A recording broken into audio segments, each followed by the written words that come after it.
باللہ من الشیطان اللعین الرجیم بسم اللہ الرحمن الرحیم الحمد للہ رب العالمین والصلاة والسلام علی اشرف الانبیاء والمرسلین وخاتم النبیین ابی القاسم محمد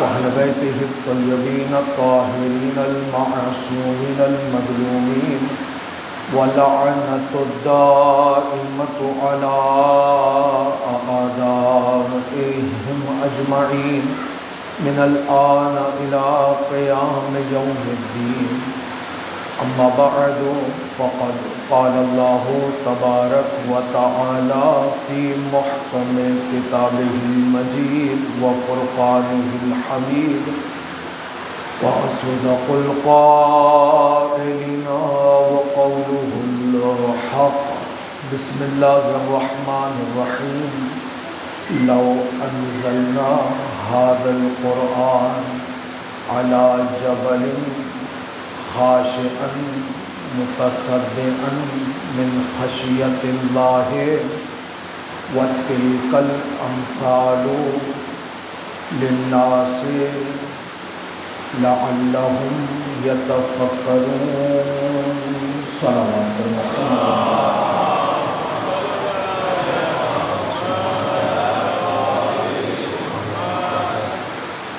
عزیزان محترم، عشرہ محرم الحرام کی دوسری مجلس عزا آپ حضرات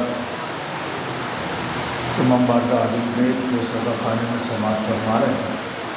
ان مجالس عزا کے لیے جس عنوان کا انتخاب کیا میں نے اس برس وہ جمال قرآن و مناقب آل عمران، اس موضوع کے ذیل میں آپ کی خدمت میں چند گزارشات عرض کی تھیں اور آج بھی چند گزارشات آپ حضرات کی سماعتوں کی نظر ہدیہ کر کے آپ سے اجازت چاہوں گا، اس دعا کے ساتھ کہ پروردگار اس عبادت کو اپنی بارگاہ میں شرف و قبولیت عطا فرمائے۔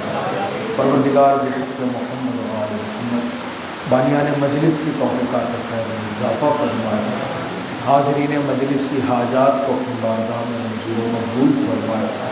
پروردگار بحق محمد و آل محمد جن مومنین کرام و مومنات نے دعوت دیگر مقدم سخن ان مجالس عزا میں تعاون کیا، پروردگار ان کی توفیقات خیر میں اضافہ فرمایا۔ پروردگار بحق محمد و آل محمد جہان بھر میں جہاں جہاں عزادار مشرف عزا ہیں ان کی جان مال عزت آبرو کی حفاظت فرمائے۔ پروردگار بحق محمد و آل محمد پرچم اسلام کو سربلندی عطا فرمائے۔ پروردگار بحق محمد و آل محمد زمانے کے امام کو ہم سے راضی و خوشنود فرمائے۔ قائم آل محمد کو ظہور میں تعظیم فرمایا، ہمیں اپنے مولا و آقا کے آوان و انصار میں شمار فرمایا۔ مجلس کی قبولیت کے لیے، حاجات کی برابری کے لیے مل جل کر بآواز بلندتر صلوات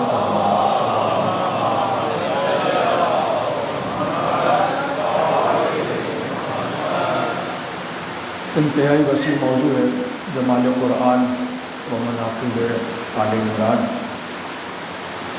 خود یہ دو الگ الگ موضوع ہیں، جمال قرآن خود ایک تنہا موضوع ہے اور مناقب آل عمران یہ خود ایک تنہا الگ موضوع ہے، لیکن میں نے کوشش کی ہے اور چاہوں گا کہ اس میں کسی طرح سے پورا اتر سکوں کہ ان دونوں موضوعات کو یکجا کر کے آپ کی خدمت میں کچھ نکات، کچھ معروضات، کچھ پیغامات اور کچھ فضائل آل عمران کے آپ کی خدمت میں پیش کر سکوں۔ جمال قرآن لوگوں نے، میں نے بہت تلاش کیا، بہت ڈھونڈا اور ایسا نہیں ہے کہ بس چلتے چلتے ذہن میں آ گیا اور ایک موضوع جو ہے وہ رکھ دیا۔ بہت کچھ اس موضوع میں جو کچھ سناؤں گا آپ کو اس کے لیے بہت سارے مختلف نام رکھنے کی میں نے کوشش کی، مگر شاید جو مولا کو منظور کہہ لیجیے، تو وہ جمال قرآن جو ہے وہ موضوع قرار پایا۔ لیکن جب اس کو تلاش کیا میں نے اپنے طور پر، تو جمال قرآن میں لوگوں نے بہت زیادہ کوئی کام نہیں کیا۔ کام نہیں کیا سے مراد کہ جمال قرآن جو لوگ سمجھے جمال قرآن وہ کچھ اور تھا، اور میں نے جس نظریے کے تحت جمال قرآن کو رکھا ہے وہ جمال قرآن کچھ اور ہے۔ لوگوں نے جمال قرآن میں قرأت کو شامل کیا ہے کہ اس کو کس انداز سے پڑھا جاتا ہے۔ پوری کی پوری کتابیں آپ کو لائبریریوں میں مل جائیں گی، لیکن اس میں کہیں پر بھی جمال قرآن یعنی قرآن کا جو جمال ہے، جس نظر سے اور جس فکر سے میں اس کو دیکھنا چاہ رہا تھا اور دیکھ رہا تھا، وہ مجھے نظر نہیں آیا۔ تو انہوں نے صرف ظاہری طور پر جو قرآن کا جمال ہے اسے بیان کیا۔ میں نے لغت کا سہارا لیا، اور لغت کا سہارا لیتے ہوئے بالآخر مولا مشکل کشا نے مشکل کشائی فرمائی، اور میں اپنے اس ہدف میں کامیاب ہو گیا کہ جو میں موضوع رکھ رہا ہوں اس کا نام جمال قرآن ہی سب سے زیادہ بہتر ہے۔ تو جمال قرآن، حسن قرآن، یہ دونوں آپ کی خدمت میں نے کل بیان کیا کہ دونوں میں کیا فرق ہے۔ جمال کے لیے ایک بڑی معروف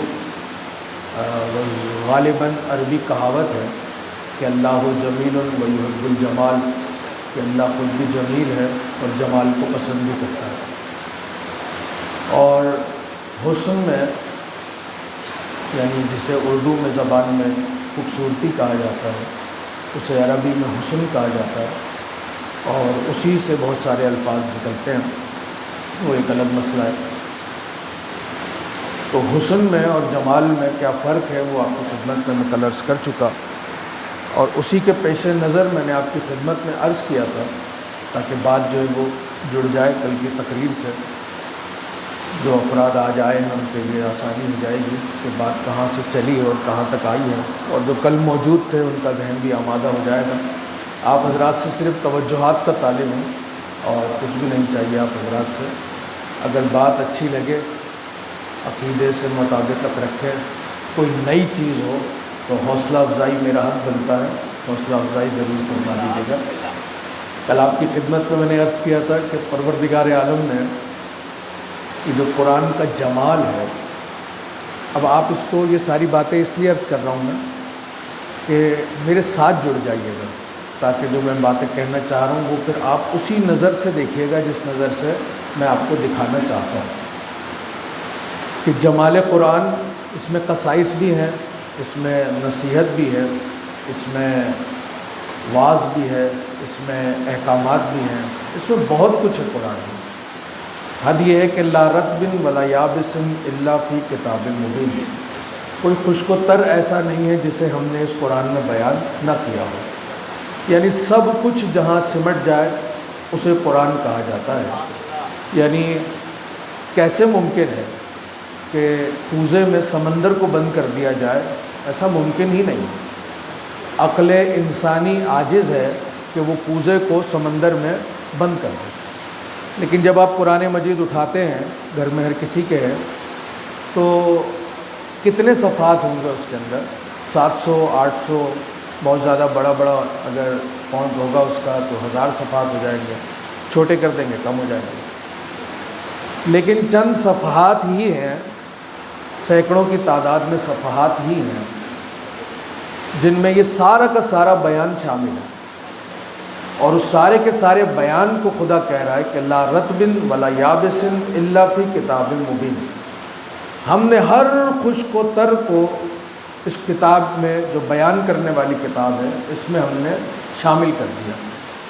اب ضرورت ہے کہ وہ نگاہ ہو، وہ فکر ہو، اور بلکہ نگاہ تو نہیں کہوں گا، بصیرت ہو، جو تلاش کرے کہ کہاں کہاں پر خدا نے کس کس شے کا ذکر کیا ہے، تو یقیناً وہ نگاہیں تلاش کر لیں گی ان معانی کو اور ان مطابق کو۔ انہی میں سے ایک سلسلہ تھا جس کو میں نے چاہا کہ آغاز کروں اور آپ کی خدمت میں بیان کیا کہ ایک حسین منظر تھا جسے خدا نے اس کتاب میں جگہ دی۔ دیکھیے دو باتیں ہیں، توجہ فرمائیے گا۔ لا رطب ولا یابس الا فی کتاب مبین، ہر خشک و تر اس کتاب کے اندر موجود ہے۔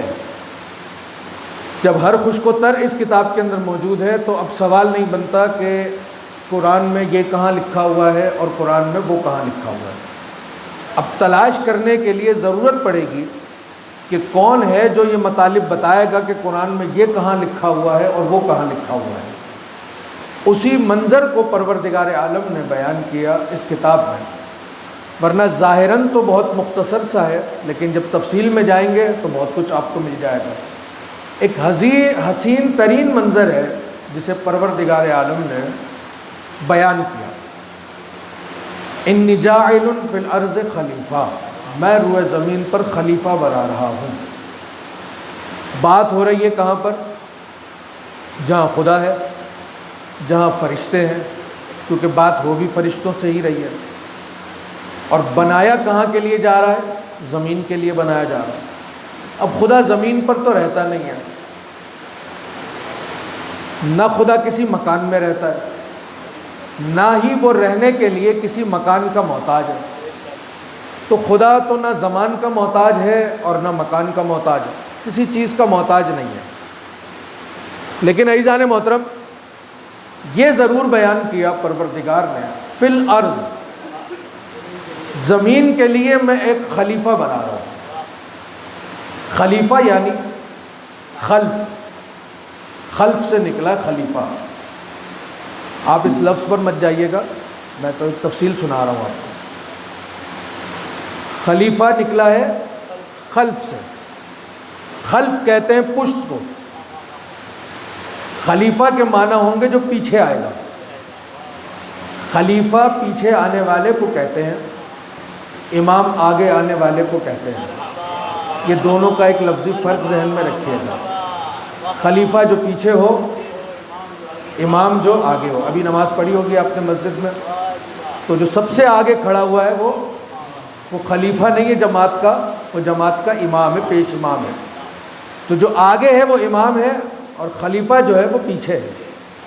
اب یہ پیچھے اس معنی میں نہیں ہے کہ پیچھے ہے، بلکہ پیچھے اس معنی میں ہے کہ جو گزر گیا اس کی جگہ جو لینے والا ہے اسے کہا جائے گا خلیفہ۔ ورنہ تو ابھی مسجد میں اذان ہوئی، آپ نے سنا ہوگا علی ولی اللہ و وصی رسول اللہ و خلیفتہ، یعنی علی جو ہے وہ اللہ کے ولی بھی ہیں اور اس کے رسول کے خلیفہ بھی ہیں۔ تو خلیفہ کے معنی کیا ہو گئے؟ وہ اس کو اور واضح کر دیتا ہے یہ لفظ جب مؤذن کہتا ہے وَخَلِيفَتُهُ بِلَا فَصْلٍ، یعنی یہ ایسا پیچھے آنے والا ہے کہ جانے والے اور آنے والے کے درمیان میں کوئی فاصلہ ہی نہیں ہوتا۔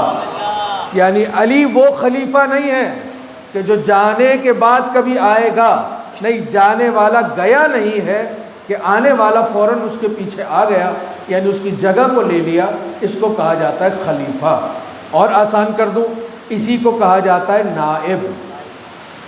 نائب ہو یا یہ لفظ ہو خلیفہ، دونوں صورتوں میں، مثلاً شاید میں نے کسی موقع پر مثال دی ہو آپ کو، میں یہاں آیا ہوں، میں خود ایک جگہ امامت کرتا ہوں، یعنی نماز پڑھاتا ہوں۔ اب ظاہر سی بات ہے 10 12 14 دن کے لیے آؤں گا تو ایسا تو نہیں ہے کہ جماعت نہیں ہوگی، تو میں اپنی جگہ کسی کو چھوڑ کر آ گیا کہ میں جا رہا ہوں، آپ میری جگہ نماز پڑھائیں۔ تو یہ اگر اس لفظ کے اعتبار سے دیکھیں گے تو یہ میرا خلیفہ ہے۔ وہ پسند نہیں کرتے مولانا صاحب خلیفہ بننا، وہ الگ بات ہے، لیکن وہ میرے خلیفہ ہو گئے، وہ میرے نائب ہو گئے۔ اب نائب کے معنی کیا ہو گئے؟ جو کام، جو ذمہ داری میری تھی، وہی کام اور وہی ذمہ داری اب ان صاحب کی ہو گئی جنہیں میں اپنا نائب بنا کر آیا ہوں۔ محلے میں ہمارے مسلسل گھر ہیں، جہاں میں رہتا ہوں مسلسل گھر ہے، یعنی آبادی ہے، شیعہ آبادی جس کو کہہ لیں آپ، وہ آبادی ہے۔ ایسا نہیں 2 4 گھر ہیں باقی لوگ کہیں دور سے آئیں گے، پوری مومنین کی آبادی ہے۔ اتنی آبادی میں کہ جہاں مجلس عزا کے لیے باہر سے لوگوں کو بلانے کی ضرورت مثلاً نہ پڑے، کسی بھی پریشانی، ہنسی خوشی غم میں، اتنی آبادی والے علاقے میں وہ جو نائب میں نے بنایا ہے اپنا، اسے میں کہیں دور سے ڈھونڈ کے لایا ہوں، اس لیے کہ وہ آبادی والے مومن، قابل احترام، سب کچھ ہے، مگر ان میں کوئی ایسا نہیں ہے جو میری نیابت کر سکے، جبکہ لوگوں سے میرے تعلق وہاں پر 20 سال سے ہیں، لوگوں کا میرے گھر میں، میرا لوگوں کے گھر میں جانا آنا ہے، اور ایک عجیب ایک سلسلہ، ایک محلے داری کی بنیاد پر ایک داستان ہے، تو کوئی بھی مجھ سے ناراض نہیں ہوتا۔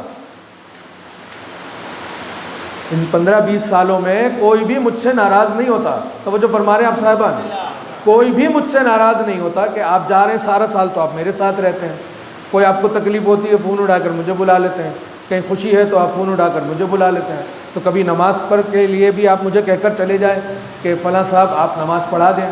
وہ شکایت اس لیے بھی نہیں کرتے کہ وہ جانتے ہیں کہ ہم باقی سارے کام ان کے کر سکتے ہیں، نماز ان کی جگہ پر ہم نہیں پڑھا سکتے، اس لیے مجھے دوسری جگہ سے بلانا پڑ جاتا ہے۔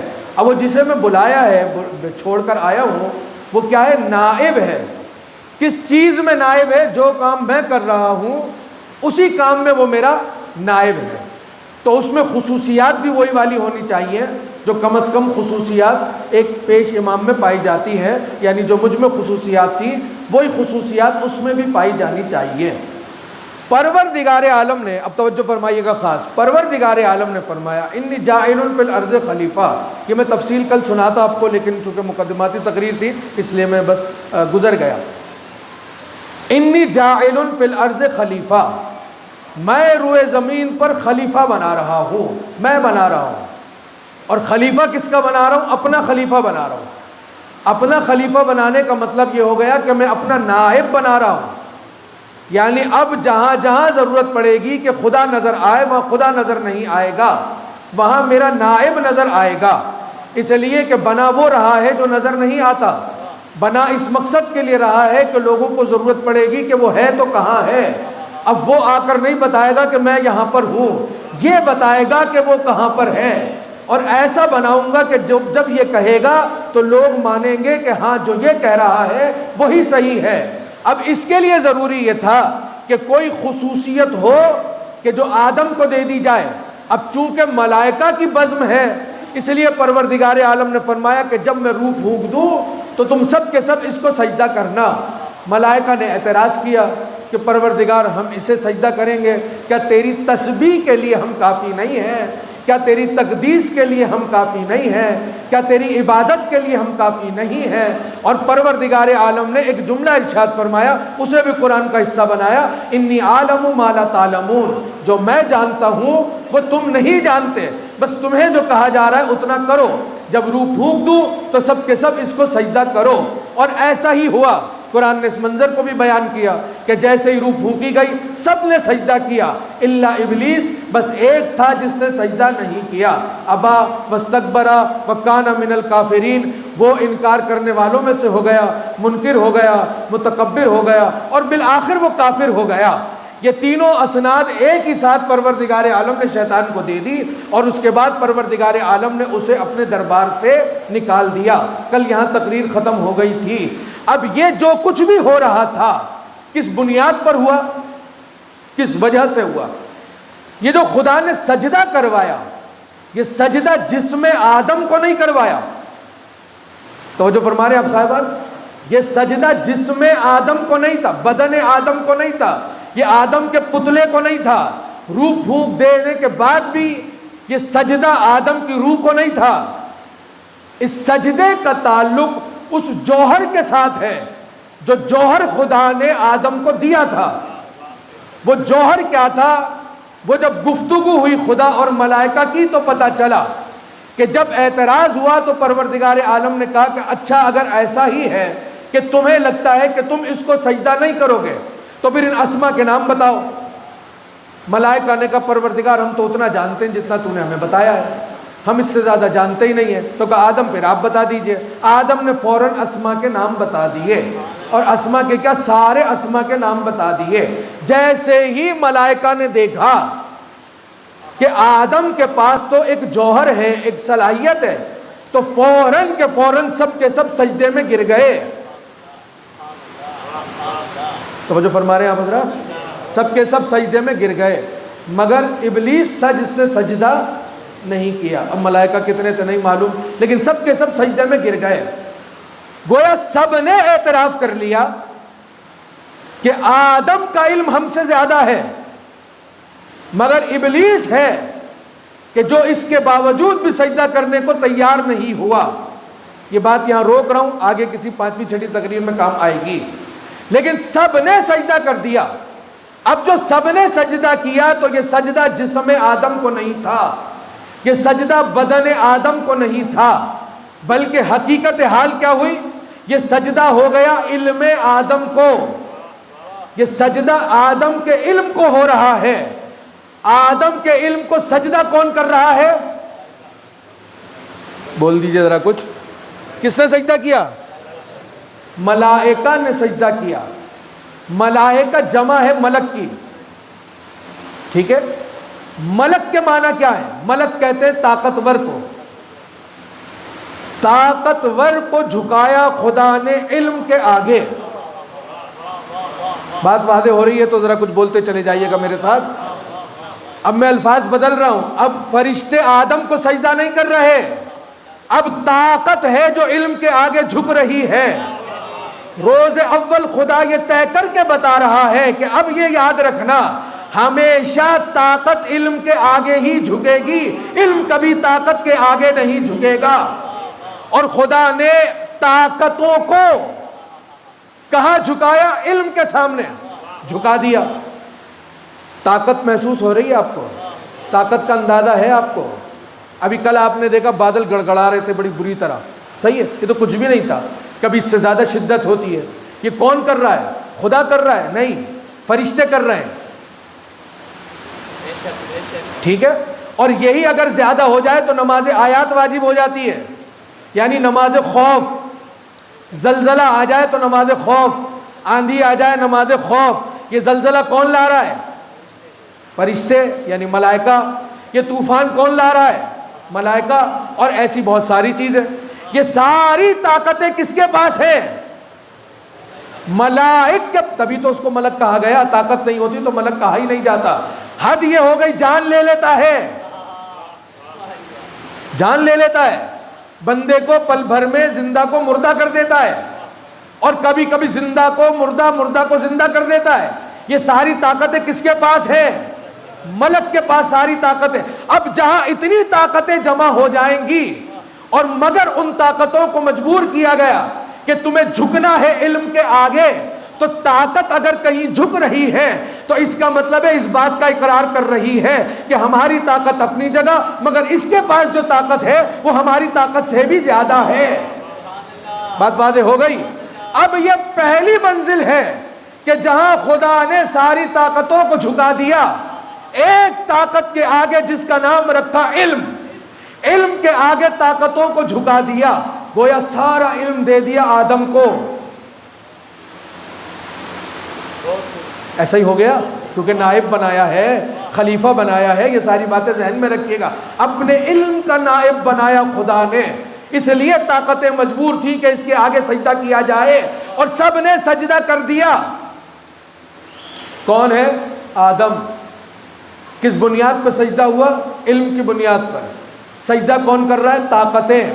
سجدہ کس کو کر رہی ہے؟ طاقت کو، یعنی علم کو۔ علم کے آگے طاقتوں کو جھکا دیا، تیسری چوتھی مرتبہ دہرا دیا۔ اب تقریر کا باقاعدہ میں آغاز کر رہا ہوں، تیسری چوتھی مرتبہ آپ نے سن لیا، ذہن میں رکھیے گا اور میرا ساتھ دے دیجیے گا۔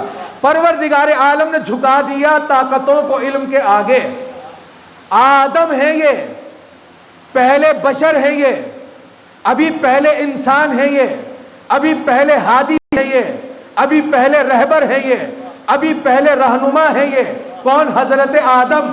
ابھی جب سجدہ ہو رہا ہے تو حوا نہیں ہے، تنہا آدم ہے، تنہا آدم ہے اور باقی سارے ملک ہیں۔ اتنا علم دے رہا ہے پروردگار، یہ کیا کریں گے اتنا علم لے کر؟ جبکہ ایسا بھی نہیں ہے کہ یہ کوئی لینے والے ہوں، ابھی تو لینے والا بھی کوئی نہیں کہ آدم علم کو بانٹ دے۔ جب لینے والا کوئی نہیں ہے تو اتنا علم دینے کی ضرورت کیا ہے؟ بس کہہ دے کہ میں کہہ رہا ہوں سجدہ کرو تو بس سجدہ واجب ہو گیا۔ ایسا ہی ہے، جب وہ کہہ رہا ہے سجدہ کرو تو بس لازم ہے کہ سجدہ کرو۔ تو پھر یہ سب کچھ تفصیل بتانے کی کیا ضرورت ہے؟ کہ جسے میں سرنامہ بنا رہا ہوں اس کو تو میں نے بھی ترجمہ بھی نہیں کیا، اسی میں خدا کہہ رہا ہے لعلہم یتفکرون، یہ سب کچھ اس لیے ہے تاکہ تم فکر کرو. اور فرما رہے ہیں آپ حضرات یہ سب کچھ اس لیے ہے, یہی تو قرآن کا جمال ہے. ہم بتائیں گے, فکر کرنا تمہارا کام ہے. لعلہم یتفکرون, تاکہ وہ فکر کریں, تاکہ تم بھی فکر کرو کہ یہ کیوں ایسا سلسلہ پروردگار عالم کی جانب سے رکھا گیا. اب جب غور کرتے ہیں تو پتہ یہ چلتا ہے کہ آدم کو سارا علم دے دیا جبکہ کوئی لینے والا نہیں ہے. غور کرتے ہیں تو گویا ایسا لگتا ہے کہ خدا یہ کہہ رہا ہے کہ غور کرو تو پتہ چلے, جب پہلی منزل والے کو اتنا دیا ہے کہ لینے والا کوئی نہیں ہے تو آخری منزل والے کو کتنا دیا جائے گا. مگر لوگ بضد ہیں یہ کہنے پر کہ حضور کو پڑھنا لکھنا نہیں آتا تھا. خدا اسی منزل کے لیے کہہ رہا ہے لعلہم یتفکرون. کیا غور نہیں کرتے تم؟ کیا فکر نہیں کرتے تم؟ کیا تدبر نہیں کرتے تم؟ کیا ذہن پہ زور نہیں ڈالتے تم؟ جب لینے والا کوئی نہیں تو اتنا دے دیا. جب لینے والے اتنے ہوں گے کہ ہر طرف علم کا متلاشی نظر آئے گا تو آخری منزل والے کو کتنا دے دیا جائے گا. اب جو دینے کا سلسلہ شروع ہوا تو پروردگار عالم نے براہ راست دیا, لیکن جب آدم کو زمین پر بھیج دیا تو اب براہ راست نہیں دے رہا بلکہ فرشتے کو بھیج رہا ہے. توجہ فرمائیے گا, خاص خون جگر دے رہا ہوں میں آپ کی خدمت میں. اب سب کچھ جو ہو رہا ہے اب براہ راست دیا, روح پھونک دی, علم دے دیا. اب خدا نہیں آئے گا بار بار. اب جب بھی آئے گا فرشتہ, آدم یہ کر لیجئے, آدم یہ کر لیجئے, آدم یہ, آدم وہ, آدم یہ جو کچھ بھی آئے گا فرشتہ. آدم چلے جائیں گے, آدم کے بعد جو آئے گا فرشتہ آئے گا, فرشتہ آئے گا. اب اس کا مطلب یہ ہوا کہ بار بار فرشتہ آئے گا. یہ کیا ہے؟ یہ جمال قرآن ہے. توجہ فرمائیے گا خاص, یہ جمال قرآن ہے کہ ایک بار براہ راست دے کر اب خدا بار بار نہ ان کو بلائے گا نہ ان کو دے گا. اب ہر بار جب آئے گا تو فرشتہ آئے گا. یہ تھا جمال قرآن. اب سنیے گا مناقب آل عمران, اور میں بھی نہیں کہہ رہا کہ کوئی فتویٰ لگا دے. اہل سنت کا ایک بہت بڑا معتبر نام ملا حسین واعظ کاشفی جب طالب علمی کے زمانے میں تھے, سبزوار کے رہنے والے تھے, چھٹیوں پر جب اپنے وطن آئے تو لوگ جمع ہو گئے, اہل وطن آ گئے اور کہا کہ بھئی اپنے علاقے کا ایک بندہ پڑھنے کے لیے گیا ہے تو آؤ ذرا کوئی مجلس رکھ لیں. کیا رکھ لیں؟ یہ خالی شیعہ نہیں کرتے مجلس, یہ میں ان کی تفسیر میں سے سنا رہا ہوں آپ کو. کیا کر لیں؟ مجلس. سن رہے ہیں جہاں تک آواز جا رہی ہے؟ کیا کر لیں؟ مجلس رکھ لیں.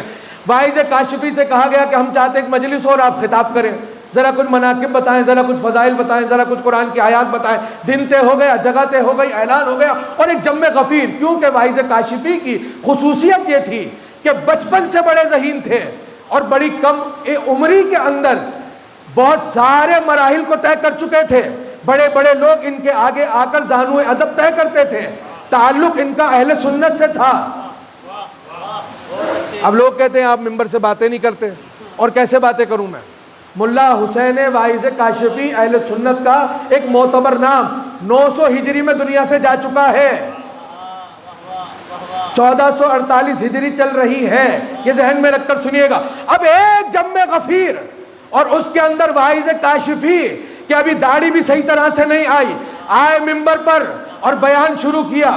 بیان کرتے کرتے لوگ سن رہے, بزرگ بیٹھے ہیں, جوان بیٹھے ہیں, سنتے سنتے ملا حسین واعظ کاشفی نے ایک جملہ کہا کہ کیا آپ کو معلوم ہے ہر بار فرشتہ آتا تھا اور وہی دے کر ختم مرتبت کے پاس چلا جاتا تھا. کیا آپ کو معلوم ہے کہ ساری زندگی میں سرکار کی جبرائیل کتنی مرتبہ آیا؟ لوگوں نے ایک مرتبہ دیکھا. واعظ کاشفی نے مسکرا کر کہا 12,000 مرتبہ فرشتہ آیا ہے, حضور کو پیغام دے دے کر جاتا رہا. اسی مجمع میں جہاں لوگ سبحان اللہ کر رہے تھے, ایک بزرگ عصا کا سہارا لے کر اٹھ کر کھڑا ہوا اور واعظ کاشفی کو دیکھ کر کہا ارے واعظ کاشفی, یہ ہمیں معلوم ہے کہ جبرائیل 12,000 مرتبہ آیا. یہ سننے کے لیے ہم یہاں نہیں آئے کہ جبرائیل نبی پہ کتنی مرتبہ آیا. سنانا ہے تو یہ بتاؤ علی پر کتنی مرتبہ آیا. اگر کچھ سنانا ہے تو یہ بتاؤ کہ جبرائیل علی کے پاس کتنی مرتبہ آیا. واعظ کاشفی کہتے ہیں میں نے بزرگ کو دیکھا حیران ہوا، پریشان ہوا کہ ان کو کیا جواب دوں کہ علی کے پاس کتنی مرتبہ آیا، لیکن چونکہ ممبر کا تعلق مشکل کشا کے ساتھ ہے تو ایسا ہو نہیں سکتا کہ علی کے ممبر پہ کوئی بیٹھے علی مشکل کشائی نہ کرے۔ کہ فوراً سے حدیث نے میرا بازو پکڑ لیا، کہ واعظ کاشفی گھبراتا کیوں ہے، ان کو وہ حدیث سنا دے۔ اور واعظ کاشفی مسکراتے ہوئے کہنے لگے ہاں ہاں مجھے معلوم ہے کہ جبرائیل علی کے پاس کتنی مرتبہ آیا۔ کہ تو بتاؤ۔ کہ 24,000 مرتبہ آیا۔ بزرگ نے کہا دلیل کیا ہے؟ کہ تم نے سنا نہیں، رسول نے کہا تھا انا مدینۃ العلم وعلی بابھا، اور جو کوئی بھی علم لینا چاہتا ہے وہ دروازے سے آئے۔ جب جب فرشتہ آتا تھا پہلے علی کے پاس آتا تھا، پھر نبی کے پاس، جب جانے لگتا تھا پہلے نبی کو خدا حافظ کرتا تھا۔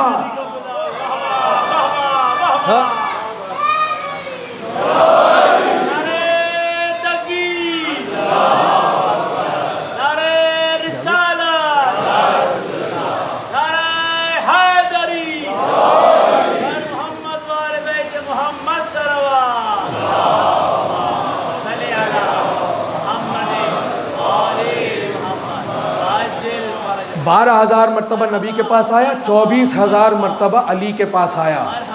میں کہتا تو کوئی کچھ کہہ دیتا۔ ملا حسین واعظ کاشفی نے کہا مجمع میں اور ان بزرگوں میں کہ جس میں علماء بھی تھے، کسی میں ہمت جرت نہیں ہوئی کہ کوئی کہا یہ کیا کہہ رہے ہو، اس لیے کہ دلیل میں حدیث جو سنا دی۔ اس کا مطلب یہ ہوا کہ جمال قرآن یہ ہے کہ ایک طرف آیت ہوگی دوسری طرف حدیث ہوگی، تب کہیں جا کر قرآن کا جمال بالکل واضح طور پر نکھر کے سامنے آئے گا۔ تو آدم کو سجدہ ہوا کس بنیاد پر؟ علم کی بنیاد پر۔ پہلی منزل پر اتنا دے دیا تو آخری منزل پر اتنا دیا کہ جس کو دیا ہے اس کے پاس 12,000 مرتبہ آئے گا، جو اس کا نائب بنے گا اس پر 24,000 مرتبہ آئے گا۔ بات واضح کر دی میں نے، کوشش کی میں نے کہ بات یہ والا مرحلہ واضح ہو جائے تاکہ بات جلدی سے آگے بڑھ جائے۔ علم پہلی منزل میں یہاں پر ہے، آخری منزل میں کہاں پر ہے؟ تو اس کا مطلب یہ ہوا کہ 12,000 مرتبہ ان کے پاس اور 24,000 مرتبہ ان کے پاس۔ تو مجھے کہنے کا موقع مل گیا، ارے جسے پہلی منزل پر علم دیا تھا اسے کتنا دیا مجھے نہیں معلوم، لیکن اتنا دیا تھا کہ آدم کو اس کے آگے جھکا دیا، آخری والے کو اتنا دیا کہ فرشتوں کو ان کے دروازے کا غلام بنا دیا۔ وہاں مسجود ہے، یہاں ملازم ہے۔ اللہ اکبر، میں تو کہہ گیا جو کہنا تھا۔ وہاں مسجود بنایا پہلی منزل پر اور آخری منزل میں ملازم بنا دیا، غلام بنا دیا۔ اب جو یہ کہیں گے وہ یہ کریں گے۔ اللہ اکبر، کیسے سناؤں میں آپ کو؟ جبرائیل جب آدم آ گئے زمین پر تو جبرائیل آ کر بتاتے تھے یہ کرو۔ ساری تاریخ ہے آپ نے سنی ہوئی، میں آدم کی تاریخ سنانا نہیں چاہ رہا۔ یہ کرو، اب یہ نہیں کرو، اب ایسا کر لو، اب ویسا کر لو۔ یہ پہلی منزل ہے اور علم اتنا ہے کہ ملک جھک رہا ہے۔ آخری منزل والے کے پاس آ کر کبھی فرشتے نے یہ نہیں کہا ایسا کرو۔ تفسیریں گواہ ہیں اس بات پر کہ فرشتے دیکھتے تھے یہ کیا کر رہے ہیں، ہاں، اور یہ کیا کہہ رہے ہیں۔ جو یہ کر رہے ہیں وہ ہم نے کرنا ہے، جو یہ کہہ رہے ہیں وہ ہم نے کرنا ہے۔ اس کا مطلب یہی تو ہوا کہ پہلی منزل والے کے آگے مسجود کر دیا اور آخری منزل والوں کے لیے ملازم بنا دیا۔ یہ کون سی منزل ہے؟ آخری۔ کیوں؟ اس لیے کہ علم ترقی کر گیا۔ اور علم کتنی ترقی کر گیا، اگر آپ ساتھ دیں تو ایک بات آپ کی خدمت میں عرض کر دوں۔ کچھ چیزیں ایسی ہوتی ہیں جان محترم، ممکن ہے میں نے ہی کسی عشرہ مجالس کی تقریر میں ذکر کیا ہو، ورنہ یہاں تو آپ نے لازماً سنا ہوگا، لیکن کچھ چیزیں، کچھ جملے، کچھ واقعات، کچھ حدیثیں ایسی ہیں جنہیں جتنی بار پڑھو اتنا زیادہ لطف آتا ہے۔ انہی میں کا ایک حصہ ہے جو میں آپ کو سنا رہا ہوں، سنا ہوا ہو تو تبرکاً دوبارہ سن لیجیے گا، قرآن سمجھ کے سن لیجیے گا۔ مناقب آل عمران ہے، یہ آخری منزل ہے، یہ 7 سے 5 برس کی عمر ہے۔ یہ کتنی عمر ہے؟ 7 سے 5 برس کی عمر ہے۔ اور کون ہے؟ آل عمران ہے، یہ مجمع ہے اور اسی عمر کے بچے ہیں۔ ابھی 2 جملے کہوں گا، ہر فرد پہنچ جائے گا کیا سنا رہا ہوں۔ اسی عمر کے بچے ہیں اور کھیل رہے ہیں، اس عمر کے بچے کھیلتے ہی ہیں، کھیل رہے ہیں۔ ایسے میں بچوں نے دیکھا کہ طاقتور کی سواری آ رہی ہے، ہاں کچھ نہیں تو الفاظ پہ داد دے دیجیے گا، طاقتور کی سواری آ رہی ہے، حاکم وقت کی سواری آ رہی ہے۔ یہ حاکم کسی دور کے ہوں، یہ کبھی بھی تنہا نہیں چلتے ہیں، ایک پروٹوکول ہے ان کا۔ ہاں آج بھی اگر کوئی یہاں سے حج عمرہ کرنے چلا جائے، زیارت کرنا چلا جائے، جانے کو ایک ہوتا ہے مگر 200-250 آدمی پیچھے پیچھے ہوتا ہے اس کے، ایسے ہی ہے۔ یہ تو آپ سب جانتے ہیں، ایک جو ہے صدر جا رہا ہے، کوئی وزیر اعظم جا رہا ہے، 200 بندے لے کر جا رہا ہے، بھلے وہ حج کو مانتے ہو نہ مانتے ہو جا رہے ہیں، وہ عمرے کو مانتے ہو نہ مانتے ہو جا رہے ہیں، وہ زیارت کو مانتے ہو نہ مانتے ہو، لیکن اگر کوئی جا رہا ہے تو اس کے پیچھے پیچھے جا رہے ہیں، کیونکہ وہ اس کے ملازم ہیں، وہ زیارت کرنے نہیں جا رہے ہیں، وہ اپنی نوکری کر رہے ہیں، ایسا ہی ہوتا ہے۔ اب حاکم کی سواری آ رہی ہے اور ساتھ میں اس کے پروٹوکول چل رہا ہے۔ بچوں نے جیسے ہی دیکھا بھاگ گئے۔ آل عمران ہے، 5 سے 7 برس کی عمر ہے، جہاں تھے وہیں کھڑے رہے۔ سواری پہ بیٹھے ہوئے ظالم نے دیکھا، طاقتور نے دیکھا کہ سب بھاگ رہے ہیں، یہ کھڑا ہے۔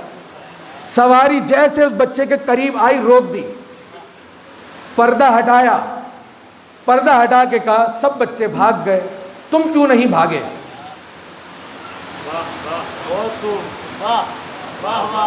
علم اور طاقت دیکھیے گا بس آپ، سب بھاگ گئے تم کیوں نہیں بھاگے؟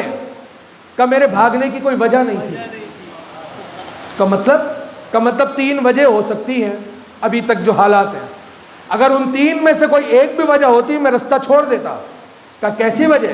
کہ یا تو راستہ تنگ ہو،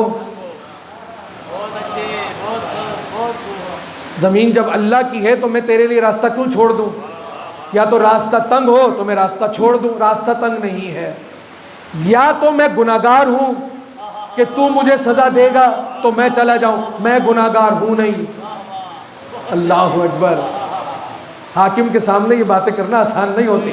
کہ میں گناہگار ہوں نہیں، کہ یا تو ظالم ہے کہ تیرے خوف سے بھاگ جاؤں، میں تجھے ظالم کہہ نہیں رہا، اب تو اگر ہے تو بتا دے۔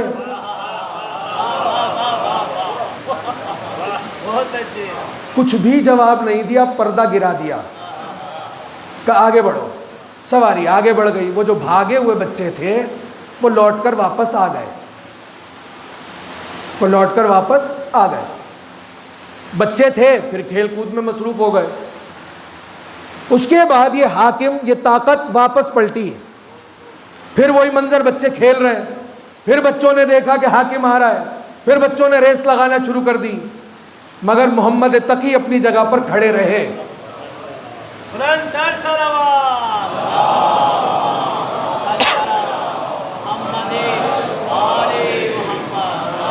اور یہ منظر دیکھ رہا ہے، سواری پر سے یہ منظر دیکھ رہا ہے، سارے بچے بھاگ رہے ہیں، یہ بھاگا نہیں بھاگا، بھاگا نہیں بھاگا۔ دیکھا سواری بالکل قریب آ گئی، وہ اپنی جگہ وہیں کھڑے۔ پھر سواری کو روکا، پھر پردے کو ہٹایا اور کہا آپ گئے نہیں؟ سب چلے گئے، آپ نہیں گئے؟ کہا مجھے میرے سوال کا جواب ہی نہیں ملا۔ مولانا صاحب تشریف فرمائے، یہ واقعے کے الفاظ سنا رہا ہوں آپ کو، ابھی تو تجزیہ نہیں کر رہا اس کا میں۔ کہا مجھے میرے سوال کا جواب نہیں ملا، اگر جواب ملا ہوتا میں چلا جاتا، بھول ہی چکا تھا، انہیں ان باتوں سے کیا تعلق؟ کہا کیسا سوال؟ کہا میں نے بتایا تو تھا کہ 3 صورتیں ہو سکتی ہیں، یا تو راستہ تنگ ہے، یا میں گناہگار ہوں، یا تو ظالم ہے۔ تو نے جواب ہی نہیں دیا، تو سیدھا چلا گیا، اب جواب دے دے، بتا راستہ تنگ ہے؟ کہا نہیں۔ کہا میں کہہ رہا ہوں میں تو گناہگار نہیں ہوں، تو میں کیوں ہٹ جاؤں کہ تو مجھے سزا دے؟ تو ظالم ہے تو بتا، کہ تیرے ظلم کے ڈر سے میں چلا جاؤں؟ میں تو اس لیے نہیں گیا۔ باقی بچے چلے گئے، اب نہ اس نے پوچھا باقی کیوں چلے گئے، نہ امام نے بتایا کہ باقی کیوں چلے گئے، لیکن امام نے یہ بتا دیا کہ باقی چلے گئے، ہم ادھر ہی کھڑے ہوئے ہیں۔ تو ایسے ہی میں نے چشمے تصورات میں ہاتھوں کو جوڑ کر محمد تقی کے قدموں پہ رکھ کر سوال کیا، مولا جب سبھی جا رہے تھے، جب سبھی بھاگ رہے تھے تو آپ بھی بھاگ جاتے۔ تو جواب ملا تصورات میں، ارے فرار کا بیٹا ہوتا تو میں بھی بھاگ جاتا، حیدر کرار کا بیٹا ہوں، ہم نے میدان چھوڑنا سیکھا ہی نہیں ہے. ہم نے میدان چھوڑنا سیکھا ہی نہیں ہے. وہ جنگ کا میدان ہو یا علم کا میدان ہو, ہم نہیں چھوڑتے. ایک مرتبہ دیکھا, ایسے بیٹھا ہوا دیکھا, کسی نے لکھا ہاتھی پہ تھا, کسی نے لکھا اونٹ پہ تھا, کسی نے لکھا گھوڑے پہ تھا. جہاں بھی تھا اونچائی پہ تھا, طاقتور تھا یہاں, علم تھا یہاں. اور یوں کر کے دیکھا کہ اچھا باتیں تو تم بہت کرتے ہو, اگر ایسا ہے تو بتاؤ میرے اس ہاتھ میں کیا ہے. امام نے ابھی اس کو کوئی غیب ویب کی خبریں تھوڑی سنائی تھی کہ ایسا ویسا اور یہ اور وہ, تو بندہ کا اچھا چلو پھر اتنی کرامت ہے تو بتاؤ میرے ہاتھ میں کیا ہے. کہ باتیں تو بہت کرتے, چونکہ عام آدمی نہیں ہے یہ بھی, ٹھیک ہے, عام آدمی نہیں ہے. عام آدمی ہوتا گزر جاتا. اس نے کہا نہیں, یہ بچہ کوئی معمولی بچہ نہیں ہے. کہ اچھا ایسا یہ تو بتاؤ میرے اس ہاتھ میں کیا ہے. امام نے اس کی بند مٹھی کو دیکھا, مسکرائے, اور یہ نہیں کہا تیرے ہاتھ میں کیا ہے. یہ کمال ہے, یہ جمال قرآن ہے. ہاتھ کو دیکھا, مسکرائے اور کہنے لگے, فرمانے لگے, خدا نے زمین کو بنایا, اس زمین پر خدا نے 3 حصے پانی کے لیے رکھے ہیں, ایک حصے پہ خشکی کو رکھا ہے. پانی والا جو حصہ ہے اس میں خدا نے بے تحاشا مخلوقات کو رکھا ہے. جو خشکی والا حصہ ہے وہ خدا نے انسانوں کے لیے رکھا ہے. انسانوں میں بہت سارے لوگوں کو خدا نے غالب کیا ہے, بہت سارے لوگوں کو مغلوب کیا ہے. جنہیں خدا نے غالب کیا ہے انہیں خدا نے طاقت بھی دی ہے.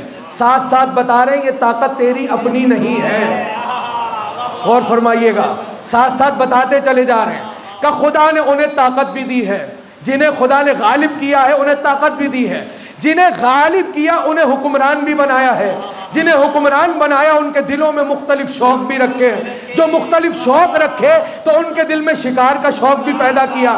شکار کرنے کے لیے اس خدا نے کبھی انہیں کتے دیے ہیں, کبھی انہیں باز دیے ہیں. کبھی یہ کتے لے کر شکار کرنے نکلتے ہیں, کبھی یہ باز لے کر شکار کرنے نکلتے ہیں. اور جب کبھی یہ باز لے کر نکلتے ہیں اور سمندر کے قریب پہنچتے ہیں تو باز کو فضا میں چھوڑ دیتے ہیں. پوچھا کیا تھا؟ یہ آل عمران ہے. باز کو فضا میں چھوڑ, باز چونکہ سکھایا ہوا ہوتا ہے, وہ چاہتا ہے کہ ظالم خوش ہو جائے, ایسا نہ ہو کہیں مجھے مار دے یا ذبح کر دے. وہ تلاش میں رہتا ہے کچھ ایسا مل جائے کہ یہ حاکم, یہ ظالم خوش ہو جائے. تو وہ باز جب فضا میں پرواز کرتا ہے, پانی پہ نگاہ ڈالتا ہے, اسے چھوٹی ایک سنہری رنگ کی مچھلی نظر آتی ہے. وہ باز فوراً پانی میں اترتا ہے, مچھلی کو اپنی چونچ میں دباتا ہے, واپس لے کر آ کر اس حاکم کے ہاتھ پر بیٹھتا ہے اور ہتھیلی پہ مچھلی کو رکھ دیتا ہے. حاکم اس سنہری رنگ کی مچھلی کو دیکھ کر بڑا خوش ہوتا ہے اور فوراً اپنی مٹھی کو دبا لیتا ہے. وہاں سے سواری پر بیٹھتا ہے, بیٹھ کر واپس چلتا ہے, اور جب راستے میں ہم جیسے صاحبان علم سے سامنا ہوتا ہے تو ہاتھ پھیلا کے کہتا ہے بتا میری مٹھی میں کیا ہے.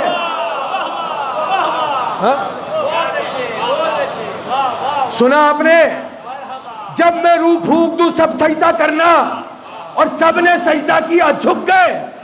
طاقت ابھی تک تخت پہ تھی. جیسے ہی سنا, جب راہ میں ہم جیسے صاحبان علم سے سامنا ہو جاتا ہے تو ہاتھ پھیلا کے ہم سے پوچھتا ہے بتا میری مٹھی میں کیا ہے. طاقت نیچے اتر کے آ گئی.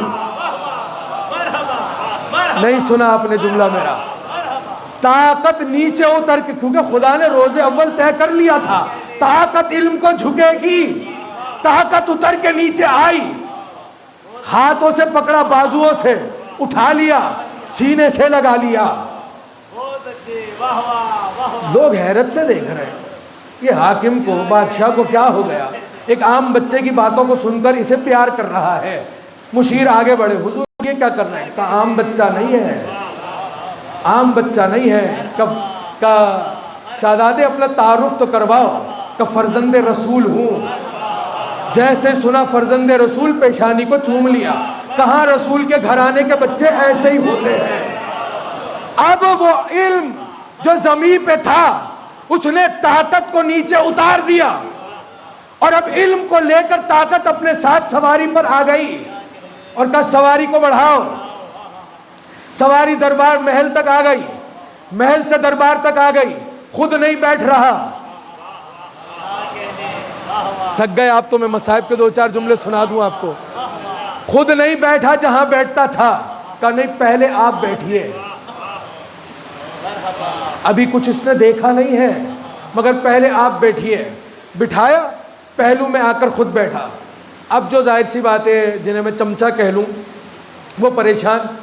یہ چھوٹا سا بچہ جس کو عام زبان میں سمجھانے کے لیے صرف کہوں, ایک چلتا پھرتا بچہ, اس کو لے کر آ کر اس نے اتنی عزت دے دی. اب روز کا معمول بن گیا, دربار لگتا ہے, محمد تقی دربار میں بیٹھتے ہیں, ساتھ میں یہ طاقت بھی بیٹھتی ہے. ایک دن مشیروں سے کہنے لگا ہم نے طے کر لیا ان کو بیٹی دیں گے. ہوشیار لوگ ہیں, نہیں کہوں گا میں کچھ اور, ہوشیار لوگ ہیں. چونکہ جب بازو پکڑ کر اٹھایا تھا تو پوچھا تھا کون ہو آپ, تو کیا کہا فرزند رسول, یعنی رسول کا بیٹا ہوں. جب میں بیٹی دوں گا تو ان سے چلے گی نسل, تو یہ ہوں گے رسول کے بیٹے, وہ ہوگی میری بیٹی. تو اس کے بچوں کا نانا کون ہوگا؟ کاش کراچی ہوتا. ان بچوں کا نانا کون ہوگا؟ یہ طاقت نانا بنے گی. جبکہ بے وقوف تھا, اگر ماضی کو دیکھ لیتا تو پتا چل جاتا خدا نے طے کر رکھا ہے کسی طاقت کو کبھی نانا نہیں بنائے گا. میں کہہ گیا جو مجھے کہنا تھا, نانا نہیں بننے دیں گے. جب سنا بیٹی, کیا ہو گیا, کیا ہو گیا, دماغ جگہ پر ہے. غیظ میں دیکھا, خبردار مجھ سے ایسی باتیں کرتے ہو, یہ بھول گیا تھا تو حاکم ہے, یہ نبی کو نہیں چھوڑتے, یہ نبی کو نہیں چھوڑتے دماغ کے معاملے میں, حاکم کو کہاں سے چھوڑ دیں گے. کہ بس ہم نے طے کر لیا. کہا کر لیں, آپ طے کر لیں, آپ کی اولاد ہے, آپ کی بیٹی ہے, آپ کی بہن ہے, آپ کی مرضی ہے. ہم تو صرف یہ کہہ رہے ہیں کہاں شاہی خاندان, کہاں عام سی زندگی گزارنے والا ایک بچہ. تو کم از کم ایسا کر لیجئے, جب طے کر لیا ہے تو اسے استادوں کے پاس بٹھا دیں, وہ اسے شاہی آداب تو سکھا دیں. گھور کے دیکھا, کہ بے وقوف, تمہیں پتہ نہیں ہے یہ سیکھتے نہیں ہیں. ہائے ہائے ہائے, یہ سیکھتے نہیں ہیں کا مطلب کہ یہ سکھاتے ہیں. کہ ہم نہیں مانتے, کہ تم نہ مانو, کہ اگر ایسا کیجئے گا تو بغاوت ہو جائے گی. لوگ کہیں گے آپ کے دل میں ان کے لیے محبت بہت بڑھ گئی ہے. لوگ یہ نہیں دیکھیں گے کہ آپ کیا دیکھ رہے ہیں. تو کیا کروں, کہ اگر ایسا ہی ہے تو پھر ایک مجلس کر لیں. کہاں مجلس سے گنواؤں آپ کو عزیزان محترم. کبھی ایک محفل لگا لیں, ایک مجلس کر لیں, علماء کو بلا لیں, تاکہ سب جمع ہو جائیں گے, اس کا امتحان بھی ہو جائے گا. کل کو کوئی آپ پر اعتراض کرے گا تو آپ جواب دینے کی پوزیشن میں ہوں گے کہ بھائی اتنے مجمع میں بچے نے جواب دے تو دیا. یہ 2 طریقے ہیں. اگر جواب دے دیا تو ٹھیک ہے, نہیں دیا تو اپنا کام آسان ہو جائے گا. کہا تو بس ٹھیک ہے, اعلان کر دو, ہر ریاست میں اعلان کرو. یہ ایسا نہیں تھا مسجد کے عالم کو بلا لو, 2-4 معزز بٹھا لو, بھائی بچے سے بات کر لو. نہیں, کہ ہر ریاست میں اعلان کر دو, سب علماء کو جمع کر لو. اب یہ جو علماء آئیں گے ان کا تعلق صرف اسلام سے نہیں ہوگا, ہر مسلک ہر مذہب سے تعلق رکھنے والا عالم فلاں دن آ جائے اور جو پوچھنا ہے وہ سوال لے کر آ جائے. کا جگہ کا دربار, وقت طے ہو گیا,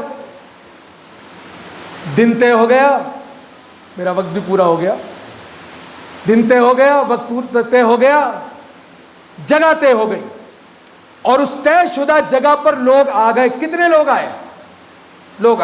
کتنے لوگ آئے اندازہ لگائیے گا. صبح ہوئی, دربار سج گیا, دربار میں علماء ہی علماء ہیں. جو سب سے بڑا عالم تھا اس دور کا وہ سب سے آگے بیٹھا ہے. اعلان ہوا دربار میں کہ مجلس کا آغاز کیا جائے، سوالات کا سلسلہ شروع کیا جائے۔ جیسے اعلان ہوا وہ سب سے بڑا عالم اٹھ کے کھڑا ہوا، حاکم کو دیکھا، کہا حضور اجازت ہے سوال کروں؟ کہ بے وقوف ہو تمہیں اتنا بھی نہیں پتا، سوال مجھ سے نہیں کرنا، اس سے کرنا ہے۔ تو جس سے سوال کیا جاتا ہے اجازت بھی اس سے لی جاتی ہے۔ چھوٹے سے بچے کو دیکھا، کہا حضور اس سے اجازت لینی ہے؟ کہ ظاہر سی بات ہے جواب بھی اسی نے دینا ہے، تو جس سے جواب لینا ہے اسی سے اجازت بھی لینی ہے۔ اب ایک علم کا بھی اپنا ایک روب ہے۔ دیکھا بچے کو اور کہا کہ صاحبزادے اجازت ہے میں سوال کروں؟ خدا کی قسم کہ میں اپنی طرف سے نہیں کہہ رہا، قبلہ تشریف فرمائے میں یہ بھی نہیں کہہ رہا۔ جا کے آپ گوگل پہ سرچ کیجئے اس واقعے کو، کتابوں میں جا کے دیکھیے، برابر میں لائبریری ہے، شاید کسی کتاب میں مل جائے۔ فرزند رسول نے جو جملہ کہا، یہ جملہ جھوم جانے والا جملہ ہے۔ جیسے کہا کہ صاحبزادے اجازت ہے سوال کروں، ایک مرتبہ علی کے بیٹے نے علی کے لہجے میں کہا جو پوچھنا ہے پوچھ لے۔ میں جب تاریخ میں اس واقعے کو پڑھتا ہوں اور اس منزل پر آتا ہوں کہ فرزند رسول نے کہا جو پوچھنا ہے پوچھ لے، تو میری نگاہوں میں کوفے کا منبر آ جاتا ہے کہ جہاں علی کوفے کے منبر پہ بیٹھ کر کہہ رہے تھے سلونی سلونی قبل ان تفقدونی، ارے اس سے پہلے مجھے کھودو، جو سوال کرنا ہے مجھ سے کر لو۔ ایک مرتبہ حیرت سے دیکھا کہ پھر حضور یہ سوال ہے جواب تو دے دیجئے۔ علی کے بیٹے نے جواب دیا، وہ بیٹھ گیا، دوسرا اٹھا، تیسرا اٹھا، ہر ایک سوال کرتا رہا، علی کا بیٹا جواب دیتا رہا، ہر ایک اٹھ کر سوال کرتا رہا۔ صبح سے مجلس آغاز ہو چکی ہے، سوالات ہوتے رہے، جوابات دیتے رہے، یہاں تک کہ ظہر کی اذان ہو گئی، نماز کا وقفہ ہو گیا، کھانے کا وقفہ ہو گیا، کھانے کے بعد جلسہ دوبارہ شروع ہو گیا۔ جہاں سے ختم ہوا تھا اس کے برابر والے نے سوال کیا، فرزند رسول نے پھر جوابات دیے، یہاں تک کہ مغرب ہو گئی۔ غور فرما رہے ہیں آپ حضرات، تھک کے مت سنیے گا، یہاں تک کہ مغرب ہو گئی، مغرب کی اذان ہوئی، نماز ہوئی، کھانے کا وقفہ ہوا اور اعلان ہوا کہ کل دوبارہ سلسلہ یہیں سے شروع ہوگا۔ اگلے روز سارا دربار لگا، جہاں سلسلہ رکا تھا اس کے برابر والے سے سلسلے کا آغاز ہوا، سوالات کا سلسلہ چلتا رہا، ظہر ہو گئی، سوالات کا سلسلہ چلتا رہا، مغرب ہو گئی، پھر اعلان ہوا کہ مجلس یہیں پر موقوف کی جا رہی ہے، کل اس سے آگے اس کا آغاز ہوگا، اس لیے کہ جب تک آنے والوں کو جوابات نہیں دے دیے جائیں گے تب تک مجلس ختم نہیں ہوگی۔ اب تیسرا روز آ گیا، جہاں سے منقطع ہوا تھا وہیں سے سلسلہ شروع ہو گیا، سوال ہوتے رہے، جوابات ہوتے رہے، ظہر ہو گئی، پھر وقفہ ہو گیا، پھر مغرب ہو گئی۔ اب وقفہ نہیں ہو رہا تھا، سوالات ختم ہو رہے تھے۔ تاریخ نے لکھا 3 دنوں میں 35,000 سوال کیے گئے۔ ہائے ہائے ہائے، قربان نہ جاؤں، کتنے سوال؟ 35,000۔ اور عجیب بات یہ ہے 35 بھی سوال محفوظ نہیں رکھے، چونکہ انہیں علم سے کیا تعلق، ان کا تو ہدف ہی کچھ اور تھا کہ بلا لو، یہ تو انتظار میں تھے کہیں اٹک جائے۔ تاریخ نے کیا لکھا، مناقب نے کیا لکھا، 35,000 سوال ایک 5 سے 7 برس کے بچے سے کیے گئے اور اس نے 35,000 سوالوں کے جوابات دیے۔ لیکن اگر قصہ تاریخ یہی ختم کر دیتی تو میں بھی قصے کو یہی ختم کر دیتا۔ تاریخ نے لکھا کہ عجیب بات یہ نہیں تھی کہ 35,000 سوالوں کے جوابات دیے، عجیب بات یہ تھی کہ 35,000 سوال کرنے والوں میں سے کسی ایک کو علی کے بیٹے نے یہ نہیں کہا اچھا یہ میں بعد میں بتاؤں گا۔ ہائے ہائے ہائے ہائے، کسی ایک کو علی کے بیٹے نے یہ نہیں کہا تم یہ لکھ کر دے دو میں جا کر دیکھ کر آؤں گا۔ 35,000 سوالوں میں کسی جواب میں علی کے بیٹے نے، جن کی نگاہیں تاریخ پر ہیں وہ میری بات کو میرا ساتھ دیں گے، علی کے بیٹے نے کسی ایک کو یہ نہیں کہا اس سوال کا جواب میں اپنی اماں سے پوچھ کے بتاؤں گا۔ بچہ تھا تو میں نے بیٹی کا لفظ استعمال نہیں کیا، کم عمری ہے اس لیے بیٹی کا لفظ استعمال نہیں کیا، کسی ایک کو یہ نہیں کہا، بلکہ تاریخ نے تو عزیزان محترم یہ تک لکھ دیا کہ تیسرے روز جب ظہر کے بعد سلسلہ شروع ہوا تو کتنے لوگ ایسے تھے، ہاں بھائی سوال کیجئے، وہ اٹھ کے کھڑا ہوا.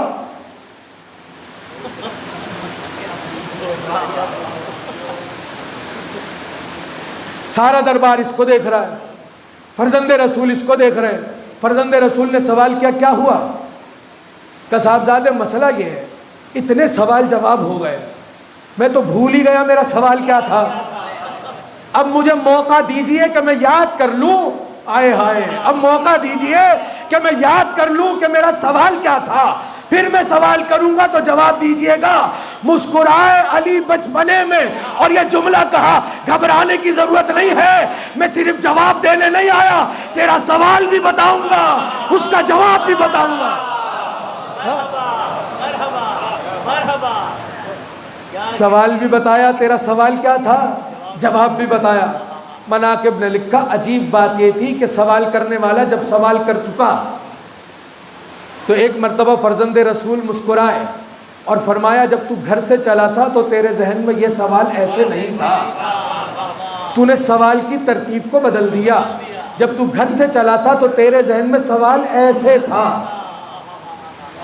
وہ بیٹھ گیا کہ کیا ہوا، کہ جب اس کو یہ پتا ہے کہ جب گھر سے چلا تھا تو سوال کیا تھا، یہاں آتے آتے کیا سوال ہو گیا، تو اب کتنا برا لگے گا کہ میں جواب کا انتظار کروں. جو میرے سوال کو جانتا ہے وہ اس کے جواب کو بھی جانتا ہے.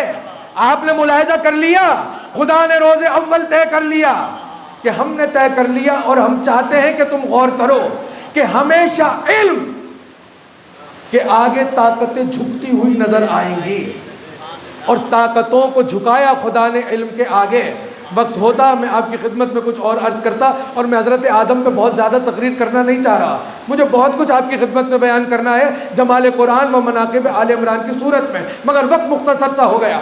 اللہ نے جب بنا لیا اور سجدہ کرا دیا، تقریر ختم ہو گئی ہے، بات کو روک رہا ہوں یہاں پر. تو خدا نے کہا آدم تم اور تمہاری زوجہ دونوں جنت میں چلے جاؤ. دونوں کو جنت میں بھیج دیا. پھر کچھ ایسا ہوا کہ جنت سے نکال دیا تو زمین پر بھیج دیا. جب زمین پر آ گئے تو رونے لگے. دجلہ اور فرات کے برابر آنسو بہتے تھے. دجلہ اور فرات اگر دیکھا ہو آپ نے، اس کے برابر آنسو بہتے تھے. سب سے زیادہ رونے والوں میں حضرت آدم بھی ہیں. اتنا روئے اتنا روئے اتنا روئے، گڑ گڑا رہے ہیں، رو رہے ہیں، گڑ گڑا رہے ہیں، رو رہے ہیں.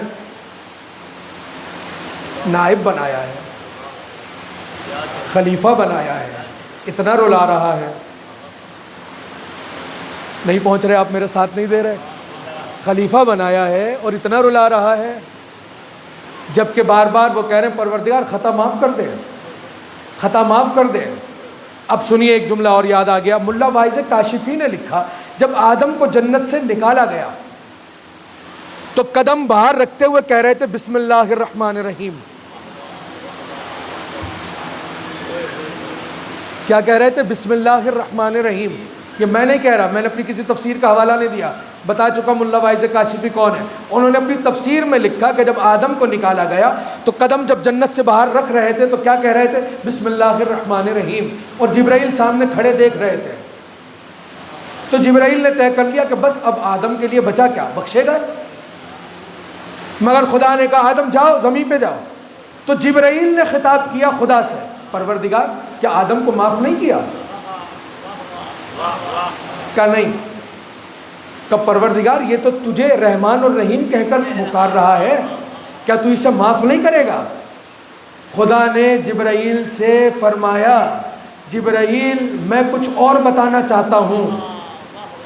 اللہ اکبر. کہ واعظ کاشفی نے لکھا میں کچھ اور بتانا چاہتا ہوں، اگر ابھی اس کو معاف کر دیا تو میری رحمت میرے ذریعے سے صرف آدم تک پہنچے گی. میں چاہتا ہوں آدم زمین پر جائے اور جا کر بتائے کہ آدمیت کیسے بخشی جائے گی. نہیں ہے مجمع میرے ساتھ، کوئی بات نہیں ہے. آدمیت کیسے بخشی جائے گی. اب روتے رہے، گڑ گڑاتے رہے، معافی مانگتے رہے مگر خدا نے معاف نہیں کیا۔ ایک دن خدا کو رحم آیا اور جبرائیل سے کہا جا جبرائیل بتا، انہیں جبرائیل بتائے گا آ کر۔ جبرائیل آئے کہ خدا آپ کو سلام کہہ رہا ہے، کہ خدا کہہ رہا ہے میں چاہتا ہوں آپ کو معاف کر دوں، لیکن ایسے معافی مانگیں گے تو معاف نہیں کروں گا۔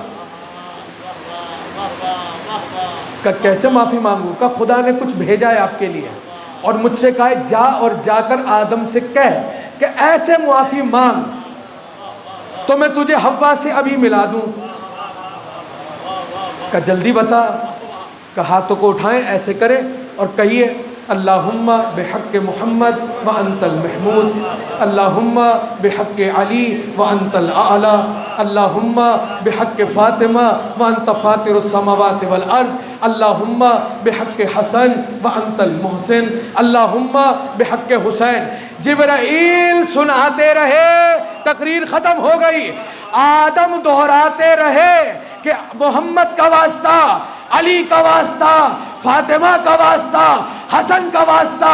واعظ کاشفی نے نہیں لکھا، علامہ باقر مجلسی نے لکھا، ابھی زبان حضرت آدم پر نام حسین آیا ہی تھا کہ محسوس ہوا پہلو میں کوئی ہے۔ اب جو دیکھا تو کیا دیکھا، حوا برابر میں کھڑی ہے۔ گویا یہ دکھانا چاہ رہا تھا خدا کہ کتنی جلدی خدا سنتا ہے حسین کے نام سے، اور کیوں نہ سنے خدا حسین کے نام سے، جس نے محمد وآل محمد بلند تر صلوات اللہم صلی اللہ، جس نے اس کی بقا کے لیے کہ وہ باقی رہ جائے اپنا کچھ بھی نہیں بچایا۔ ایسا عشق کیا حسین نے خدا سے، کچھ بھی نہیں بچایا، کچھ بھی نہیں بچایا۔ آپ نے اگر کچھ سن رکھا ہو تو مجھے بتا دیجئے گا کہ حسین نے کچھ بچا لیا۔ زندگی رہی کل آپ کی خدمت میں عرض کروں گا، کچھ نہیں بچایا حسین نے۔ مدینہ چھوڑ دیا حسین نے، کل آپ سن چکے۔ مکے آ گئے حسین، مکے میں بھی حسین کو رہنے نہیں دیا۔ وہاں کہ جس زمین پر کسی کا قتل کرنا حرام ہے، اس زمین پر احرام میں لوگ خنجر اور تلواریں لے کر آئے۔ کبھی جا کر تفصیل دیکھیے، کوئی دو ایک لوگ نہیں ہیں، سینکڑوں اور ہزاروں کی تعداد میں وہ افراد ہیں جو ظاہری طور پر حاجی بن کر آئے ہیں،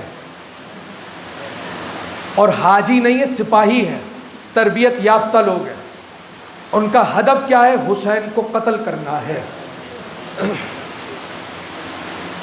حسین نے محسوس کیا، کسی تقریر میں آپ کی خدمت میں عرض کروں گا، اور حج کو عمرے میں تبدیل کر کے چل دیے۔ اب جا کہاں رہے ہیں؟ بھائی مسلم کو پہلے بھیج چکے ہیں، ان کا انتظار ہو رہا ہے، اور چل رہے ہیں۔ حسین خط آ چکا تھا، اب حسین کے سفر کا آغاز ہو چکا۔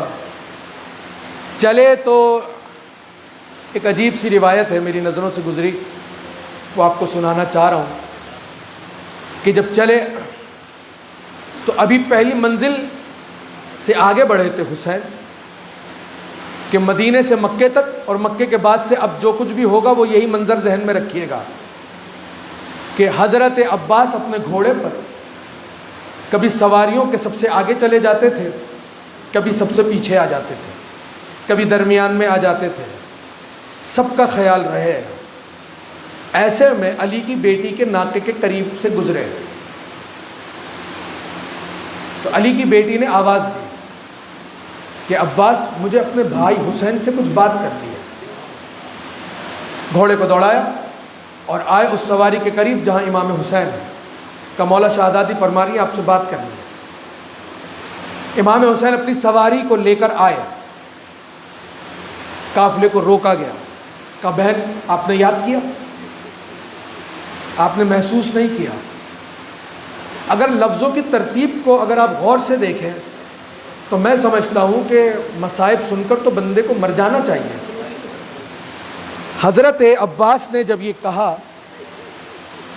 کہ مولا شہزادی آپ کو یاد فرما رہی ہے، تو امام حسین نے یہ نہیں کہا کہ عباس زینب کی سواری کو لے آؤ، حسین خود چل کر زینب کے پاس آئے، جس کا احترام حسین اتنا کرتے ہو کہ اسے بلایا نہیں بلکہ خود اس کے پاس گئے۔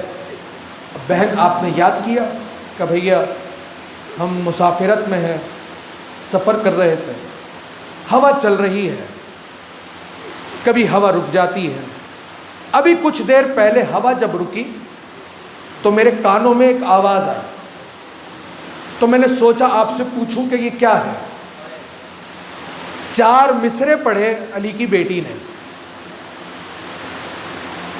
کہ بہن کا یہ کیا ہوا؟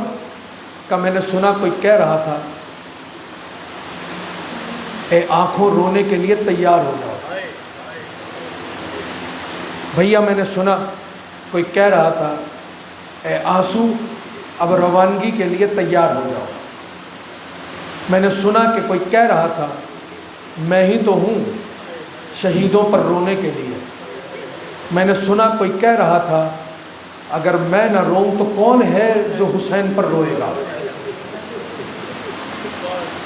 سن لیا آپ نے مصرے کہ میں نے ترجمہ کیا۔ ایک مرتبہ حسین خاموش تو زینب فرمانے لگی کہ بھیا کیا مطلب ہے اس کا؟ حسین نے تفصیل نہیں سنائی، راز کیا ہے مولا جانے، مگر ایک جملہ کہا اور آگے بڑھ گئے کہ بہن جو خدا نے لکھ دیا ہے وہ تو ہو کر رہے گا۔ یہ کہہ کر کہ کچھ اور بات کرنی ہے کہ نہیں بھیا، حسین آگے بڑھ گئے۔ جہاں میں نے یہ روایت پڑھی میں نے بہت سوچا کہ اس کے آگے پیچھے کچھ مل جائے کہ یہ آواز جو دے رہا ہے کون ہے، کون ہے؟ ڈھونڈتے ڈھونڈتے مولا نے مشکل کشائی کی اور مجھے یہ تصور آیا، خیال آیا کون ہوگا؟ وہی ماں تو ہوگی جو مدینے سے ساتھ ساتھ آئی ہے، وہی ماں تو ہوگی جو اپنے بابا سے کہہ رہی تھی کہ بابا میرے لال پر روئے گا کون؟ جب نہ آپ رہیں گے، نہ علی رہیں گے، نہ حسن رہیں گے تو روئے گا کون؟ یہ وہی ماں تو ہوگی جو آواز دے رہی ہوگی آنسو تیار ہو جاؤ رونے کے لیے، اے اشکو تیار ہو جاؤ بہنے کے لیے، اے آنکھوں تیار ہو جاؤ آنسو بہانے کے لیے۔ یہ وہ ماں ہے جو ساتھ ساتھ چلی آ رہی ہے۔ اور کہاں تک آ گئی یہ ماں؟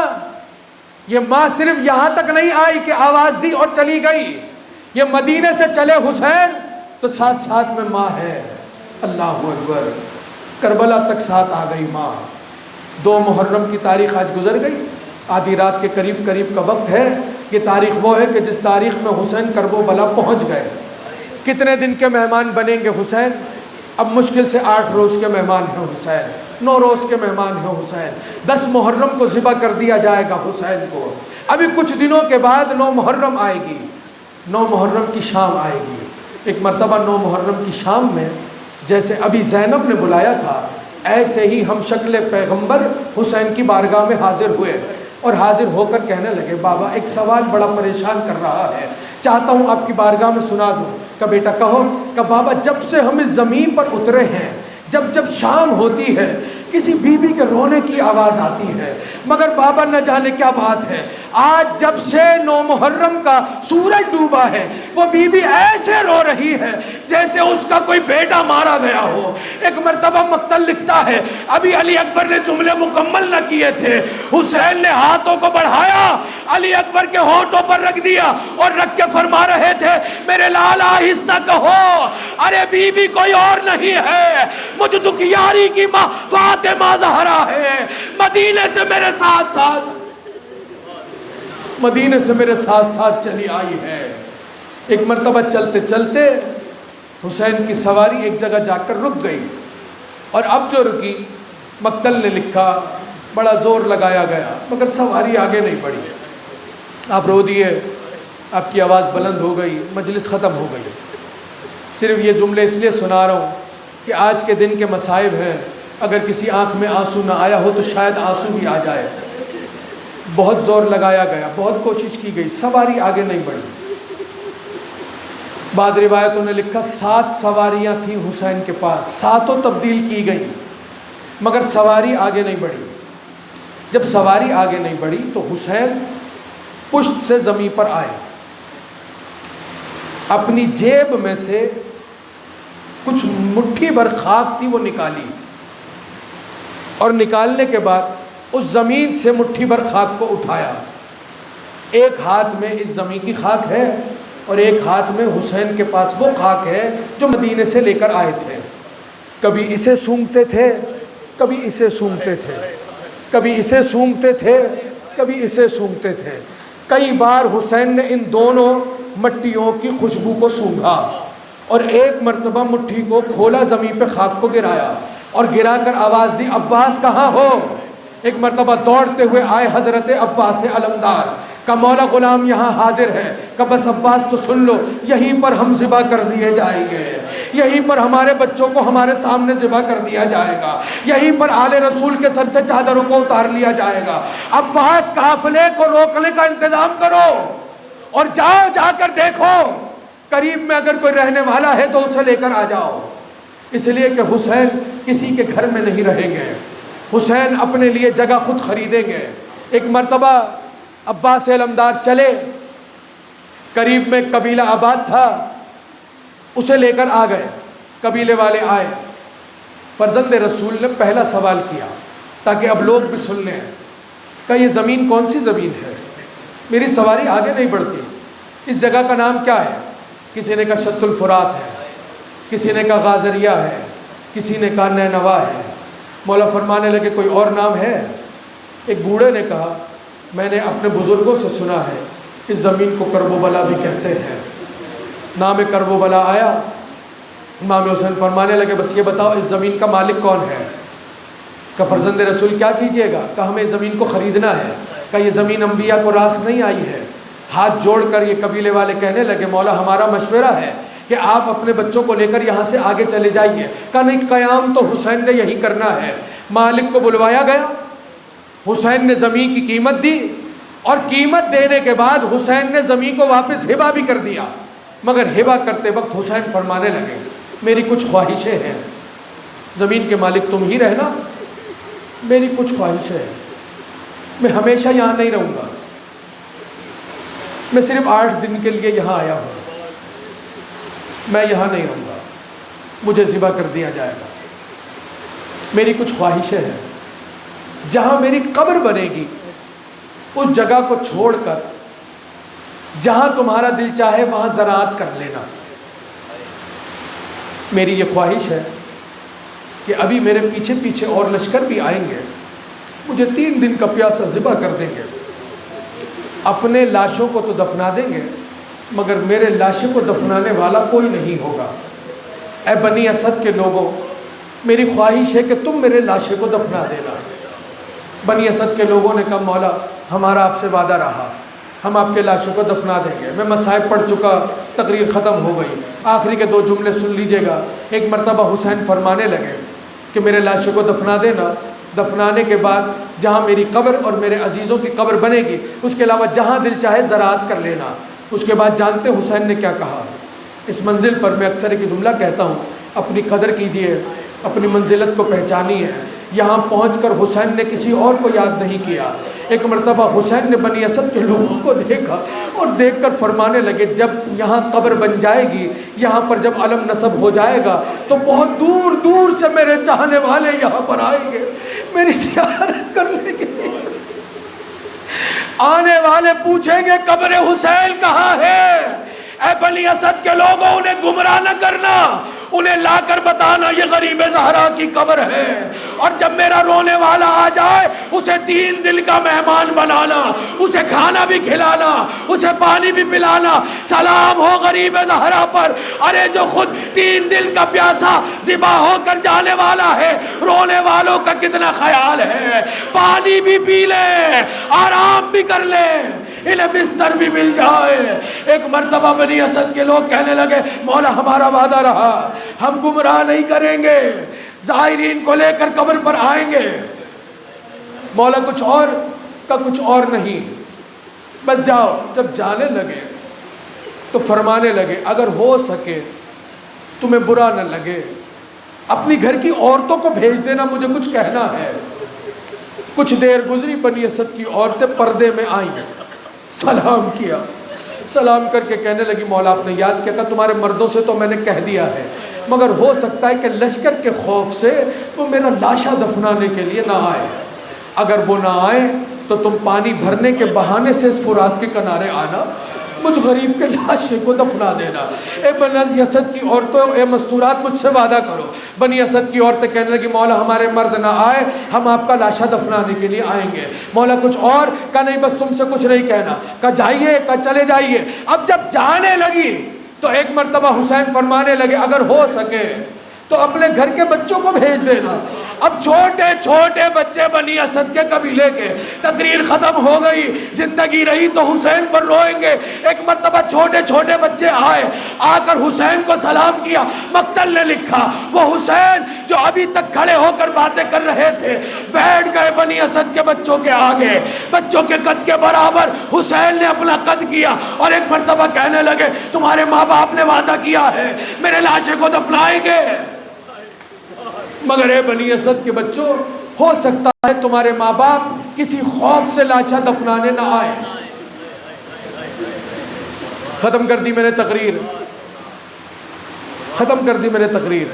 احساس کیجئے گا بنی اسد کے بچوں سے حسین نے کیا کہا کہ تمہارے ماں باپ نے وعدہ کیا ہم لاشا دفنانے آئیں گے، لیکن بنی اسد کے لوگوں ہو سکتا ہے تمہارے ماں باپ نہ آئے، کیا تم مجھ سے وعدہ کرو گے کہ اگر تمہارے ماں باپ نہ آئے تو تم میرا لاشا دفنا دو گے؟ ایک مرتبہ بنی اسد کے بچے دیکھنے لگے، ایک دوسرے کو دیکھا، پھر حسین نے انہیں رستہ بھی دکھا دیا کہ کچھ اور نہیں کرنا ہے، گھروں سے نکلنا، کھیلتے کھیلتے یہاں تک آ جانا اور جہاں میں نظر آ جاؤ ارے کھیل کھیل میں مٹی اٹھاتے جانا، میرے لاشے پہ ڈالتے چلے جانا، ارے ایسے ہی میری قبر بن جائے گی۔ کتنا ارمان ہے حسین کو کوئی لاشا دفنا دے، مگر رونے والوں بیٹا موجود تھا، 11 محرم تھی، ارے جب قریب آئے باپ کے لاشے کو دیکھا، قریب تھا کہ گر جاتے، ایک مرتبہ بہن آئی بھتیجے کو سنبھالا، کہا میرے لال گھبراؤ نہیں قبر پلے گی، کہا پھوپھی اماں میرے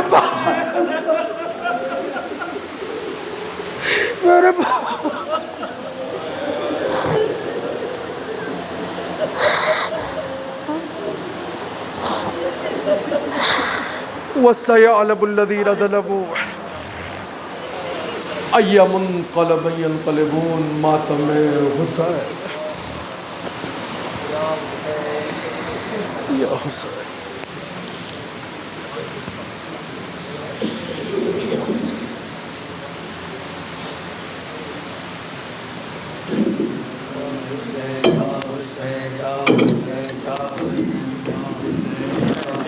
بیٹی نے دین حق کو بچا لیا ہے، علی کی بیٹی نے دین حق کو بچا لیا ہے، علی کی بیٹی نے دین حق کو بچا لیا ہے، علی کی بیٹی نے دین حق کو بچا لیا ہے، علی کی بیٹی نے دین حق کو بچا لیا، نشان باطل کا اس جہاں سے، نشان باطل کا اس جہاں سے مٹا دیا ہے، علی کی بیٹی نے دین حق کو بچا لیا ہے، علی کی بیٹی نے دین مل کے جواب دو میرے بھائی، بچا لیا ہے، علی کی بیٹی نے دین حق کو بچا لیا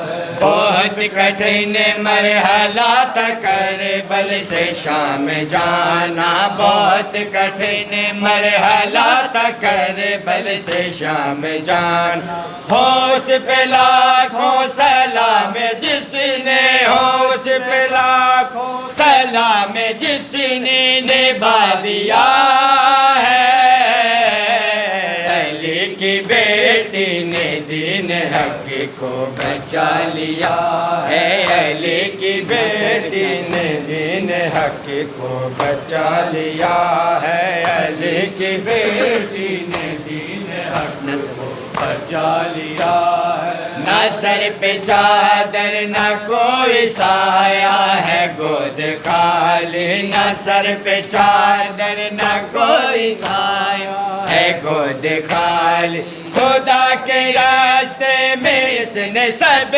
کچھ خدا کے راستے میں اس نے سب کچھ لوٹا دیا ہے علی کی بیٹی نے دین حق کو بچا لیا ہے علی کی بیٹی نے دین حق کو بچا لیا ہے علی کی بیٹی نے دین حق کو بچا لیا ہے نہ سر پہ چادر نہ کوئی سایہ ہے گود خالی نہ سر پہ چادر نہ کوئی سایہ ہے گود خالی خدا کے راستے میں اس نے سب کچھ خدا کے راستے میں اس نے سب کچھ لوٹا دیا ہے علی کی بیٹی نے دین حق کو بچا لیا ہے علی کی بیٹی نے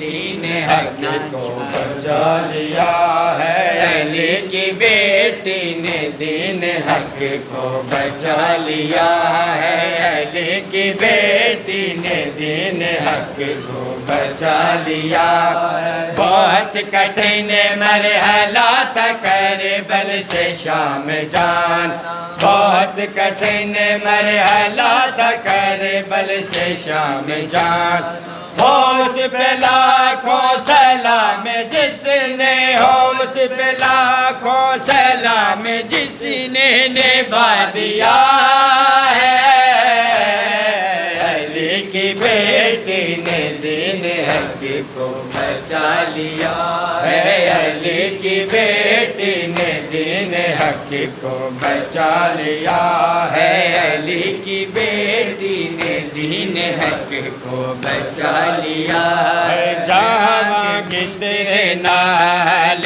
میں اسلام میں بچا بھاگی ہے جہاں کی تیرے نال میں اسلام میں بچا بھاگی ہے جہاں کی تیرے نال میں اسلام میں بچا بھاگی چند ویر تیرے مقصد چند ویر تیرے مقصد نو توڑ چڑھاواں گے جاواں گے تیرے نال میں اسلام میں بچاواں گی ہے جاواں مل کے سر جواب دو بھائی نال میں اسلام میں بچاواں گی ہے جاواں گی تیرے نال میں اسلام بچاواں گے اکبر عباس کا سم وس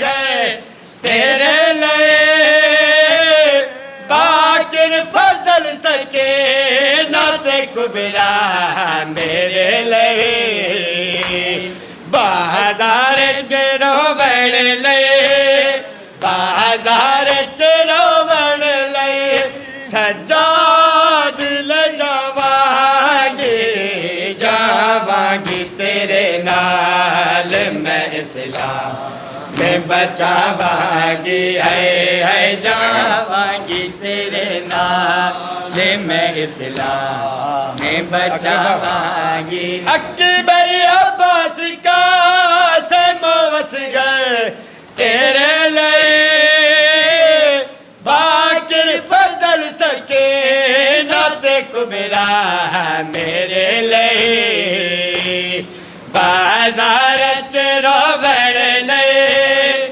بازار چرو بڑھ لئے سجاد لجاواں گے جاواں گی تیرے نال میں اسلام ماشاءاللہ میں بچاواں گی ہے جاواں گی تیرے نال میں اسلام میں بچاواں گی ہوسی بازار شام چ پتھراں ڈامر ہلا دیکھی تو ویر نے تو زینب دا حوصلہ سر ننگے بازاراں وچ سر ننگے بازاراں وچ خطبے میں سناواں جاواں گی تیرے نال میں اسلام میں بچاواں گی چنے ویرے تیرے مقصد